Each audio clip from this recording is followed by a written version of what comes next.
Hello everyone, welcome back to our channel. These days, credit card technology is advancing faster than ever. Whether you're swiping, inserting, tapping, or using Apple Pay, it's never been easier to make a purchase. But with all these convenient ways to pay, there's one thing that keeps popping up: security concerns, especially when it comes to chargebacks. Just the mention of the word makes businesses gulp with horror. Chargebacks can be a real headache for businesses, but they don't have to be. Today we're diving into everything you need to know to prevent chargebacks and protect your business. To see more content like this, be sure to hit the like button and subscribe to our channel. Your support helps us create more small business content like this. So what does it actually mean when you find out you've been hit with a chargeback fee? What steps can you take to prevent chargebacks, and how can you avoid them altogether? A chargeback occurs when a consumer disputes a transaction, leading to funds being forcibly returned from your business by the issuing bank of their debit or credit card. In other words, it's a forced reversal of a clear charge, bypassing the business entirely due to specific reasons. Whether it's fraud or a legitimate customer complaint, chargebacks were originally designed to protect consumers from fraud or low-quality products and services that didn't match what was promised. But here's the thing, chargebacks are definitely something you want to avoid. Not only do you lose the sale and potentially the goods or services involved, but to make matters worse, you also get slapped with a chargeback fee, which can range from $15 to $100. And that's not even the end of it. There are many different chargeback codes, each depending on the card issuer. Understanding these codes and chargebacks is key to protecting your business. And that's exactly what we're going to help you with today: how to prevent chargebacks and avoid those unnecessary fees. There are 7 common reasons why a chargeback might happen. Number 1, the card was fraudulent or stolen. Number 2, the cardholder disputes the quality of the merchandise or services. Number 3, the cardholder disputes that they received the correct merchandise or service as it was advertised. Number 4, the amount was incorrect or they were billed incorrectly. Number 5, proper authorization wasn't obtained by the business. Number 6, the cardholder did not recognize the charge on their statement. Number 7, the business didn't receive a retrieval or copy request from the card issuer. In the past, before chip readers became the norm, people would swipe the magnetic strip on their cards. As an added layer of protection against chargebacks, a signature would be required.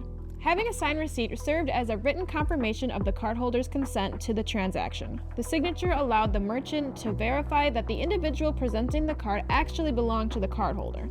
The signature also acted as proof that the customer had accepted the terms and conditions of the transaction, everything from the price and the date to the name of the merchant. By obtaining the signature, the business was protected and had the ability to dispute a chargeback if necessary. But as technology has evolved, so has the methods to protect against chargebacks. Let's dive into the best practices you can adopt today to keep your business safe. So here are 5 ways businesses can prevent chargebacks. Number 1, follow the correct protocol with every transaction. A common issue arises from processing a transaction incorrectly. To protect yourself, never key the card into the machine. If the card won't read, ask for another method of payment. And if the card is declined, don't try again. Request a different form of payment. You'll also need evidence that you received authorization approval, which will show up on your copy of the receipt.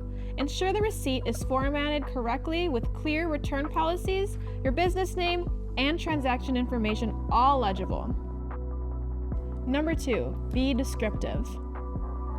This tip is key in multiple chargeback situations. Often a consumer simply just doesn't recognize or forgets about the charge they actually made. If the name on their statement isn't the name or very similar to what's on your receipt or storefront, they might be confused and contest the chargeback. Ensure the payment descriptor, the name that shows up on their statement, is clear and recognizable. For online businesses, it's smart to list what the charge will appear as, so the customer knows exactly what to expect. Another place to be descriptive is when detailing your goods and services. If customers feel the product or service doesn't match the description, they're much more likely to initiate a chargeback. Number 3, follow up with excellent and timely customer service. Customers who are unhappy with your purchase are likely to reach out to you first. If you can resolve the issue promptly, you can avoid the chargeback cycle and fees altogether. If a customer requests to cancel or refund your goods or services and they're within your policies, make sure to issue the credit quickly, as delays can lead to chargebacks. Number 4, respond to chargeback and retrieval requests thoroughly and promptly. When you get a chargeback notification or a retrieval copy request, you have a limited window to respond. Providing complete, compelling information that supports your case is crucial. This means keeping detailed records of all interactions and communications. If you fax receipts to the issuer, keep a fax record and ensure the copy of the physical receipt from the transaction is legible. Number 5, fight back, but be smart. Chargebacks can do more than just lose your money and goods. They can flag your business as risky or undesirable, affecting your ability to accept credit cards and increasing your processing rates. If you believe you have a strong case, it's worth the time and effort to respond promptly. But remember, some chargebacks are unavoidable. In those cases, it's best to provide excellent customer service and initiate damage control. However, by following the preventative measures we've outlined, you'll be less likely to encounter chargebacks and better equipped to defend your business if you do. Make sure you're always learning. The more you know, the easier it is to prevent chargebacks. I'm Chai. I'm Grace. We'll see you next time with more exciting small business news. Believe in small business. Just the mention of the word makes businesses gulp with horror.